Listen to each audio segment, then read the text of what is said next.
Hello mga ka-journey! Welcome back to my YouTube channel, Jen's Journey. Please like, comment, and share, and of course, sa mga hindi pa nakasubscribe ng aking channel, please subscribe my channel, Jen's Journey, and click the notification bell para lagi kayong updated sa aking mga upload. And guys, please don't skip ads para mas makaipon po tayo, para may pantulong po tayo. And of course, for today's video, let me upload this video, mixed video, kasi mahirap po gawa ng content na wala kang ano. So, ano lang to, yung mga ginagawa ko dito sa bahay. Eto, the other night, nagluluto ako ng ulam for dinner. Ay, yung niluto ko is chicken wings and chicken liver. So, ayan na yung ano niya, liver. May ano pa siya, may ice pa. Tapos, kaya naging ganyan yung hitsura, o diba? Ako yung nagluto, parang inaano akong kumakain. Pero nung nalaluto na siya, ang sarap na niya. So, ayan, nilagyan ko lang ng Coke, oyster sauce, toyo, at saka asin, magic sarap. So, may konting suka, and may paminta, at saka yung buto, at saka yung dahon. So, ayan na, nung nilagyan ko ng Coke, bumula. May pabula-bula siyang nalalaman. So, ayan, hihintayin ko lang yung mag-boil. Ayan, nag-boil na siya. So, pakuluin lang natin for a moment kasi hindi naman tumatikas tong manok kasi ano pa to, yung 38 days na manok. So, ayan. Ayoko kasing walang sabaw kasi pangit kumakain kayong walang konting sauce. So, gusto ko yung may konting sauce. And, eto naman yung kaninang umaga na ulam na niluto ko. Ayan, egg omelette with onion. Ito yung gusto ko sa itlog, yung may onion. Kasi sa Malaysia kasi na-addict ako sa onion. And syempre may fried rice din, yung may tira akong kanin. So, nag-fry lang din ako ng onion, nilagay ko yung isang itlog. And of course, yung fried rice, yung rice, nilagyan ko lang ng magic sarap at saka toyo. Hindi na ako naglagay ng asin. Kasi naglalagay ako ng toyo. Ayoko yung sobrang maalat. So, sapat na yung asin para pag may ulam ka, hindi nakakaumay kumain ng fried rice. Shoutout kay Mrs. Hai na paborito niya yung fried rice. And syempre, nagtaka ko dito sa anak ko. Wala siya dito, nagtatrabaho siya. Pero, panay dating yung mga parcel niya. Wala pa siyang sahod. May mga parcel na siyang in-order. So, yun pala. Ito yung mga tools ng kanyang motor. Ayan. Gusto kasi niyang baguhin yung mga pisa ng motor niya kasi mga luma na at mga diferensya niya. Kaya, ayan, nag-order siya sa Shopee at sa akin pala niya pinangalan yung ano.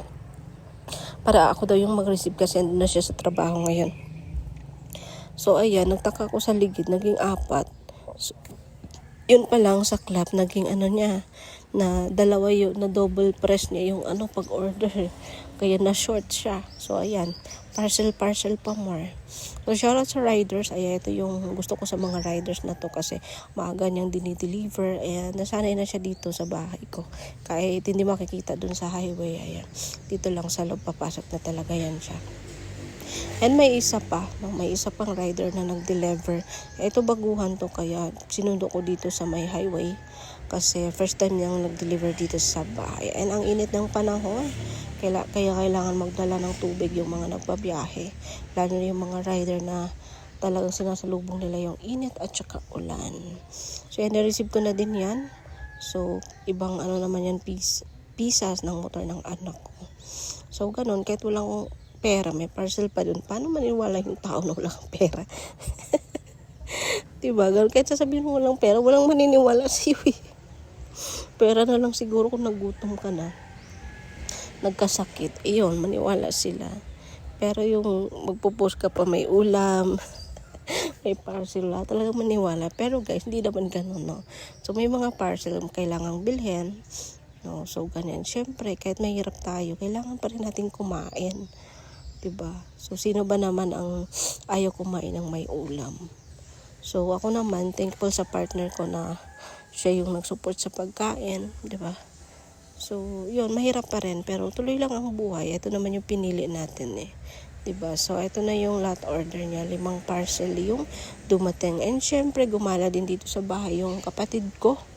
And ayan, pinakuha ko ng mangga, pinadala ko doon sa pamangkin ko na matakaw sa mangga. Sayang naman din yung mangga dito sa kapitbahay namin. Nahuhulog lang siya kasi walang kumakain. And hindi rin binenta kasi hindi man siya na-sprayhan. Kaya naghingi ako at pinakuha ko yung kuya ko. Kasi ako hindi din ako mahilig sa mangga. Kahit nga yung hinog, hindi ako mahilig na kasi nangangingilo yung ngipin ko, ewan ko. So, masarap yung hinog, pero bira din ako nakain pag ano. Minsan nabili ako. Kasi nga yung hinog, ay yung ngipin ko nga, nangingilo siya, ewan. Ayan, buti may may panungkit na yung hindi siya mahuhulog. Kaya pinili ni Kuya yung magandang balat ng mangga para yung walang bulok. So, ayan, ganito ang buhay sa bukid, no? Kaya kung may mga kapitbahay kang hindi madamot, ayan, makakain ka talaga. Ayan na yung mangga. So, marami yung nakuha nila, although marami pa yung naiwan. So, nasasayang lang talaga nahuhulog siya. Although mahal ngayon ang mangga. Yung isang peraso ka, nung bumili ako, 35 pesos, Diyos ko. So, ito na yung fried egg din. Breakfast din to, at saka binigyan ako ng lauoy ng auntie ko. Pagising ko malang may kumatok, nagbigay ng lauoy. Ayan. Ang sarap kasi kumain pag marami kayo. Kaso yung mga kasama kong kumain, hindi mahilig sa gulay. Kaya pag nagulay ako lang talaga mag-isang kumain. And syempre, meron din tong ulam na pangmayaman. Dilis, ang mahal ng kilo, guys. Kaya, wag nyo sabihin na mahirap lang kumakain ng tuyo. Dilis, tag 500 ang kilo nito. Ayan, ang sarap niyan. Lalo na pag crispy yung pagkaluto. And syempre wala na akong pambiling kinuha ko na yung nasa baul kong mga coins, and then para makabili akong may binili akong sabon so ayan, malaking tulong din yung mga coins ng mga barya na hindi ko siya iniipon ko lang siya. Pag wala ka na talagang may mapupulot ka pa, diba? O ayan, inipon ko yan. So, sabi ko pag December, ipamigay ko. Kaso di umabot ng December. Pero hindi ko naman inubos. Kumuha lang ako ng konti. Binili ko lang ng sabon para makapaglaban na ako. Kasi, ngayon parang walang init, makulimlim. So, ito lang yung El Nino na may ulan-ulan. So, ingat-ingat tayo sa init. Buti na nga lang may ulan pa din Kasi kahit papano, yung mga tanim, di ba? Kawawa naman yung mga farmers na yung natutuyo yung mga palayan nila. So, malaking yun. Malaking yun sa pera, no? Hindi maibalik yung nagastos nila. So, ay ganun talaga no? Tapos yung gobyerno natin ngayon, ewan ko, ang lala na. Hindi na natin maintindihan paano. Diba? Tayo na lang yung na-stress. So, dito na nga, Labor Day ngayon, pero Laba Day pala. So, di naman ako deserve sa Labor Day kasi wala naman akong trabaho. So, maglalaban na lang ako. Kaya, ayan, naglalaba ako dyan sa labahan namin. Ayan, sa likod ng bahay ng auntie ko. So, andito pa pala ako. Pero, malapit na, alis din ako dito.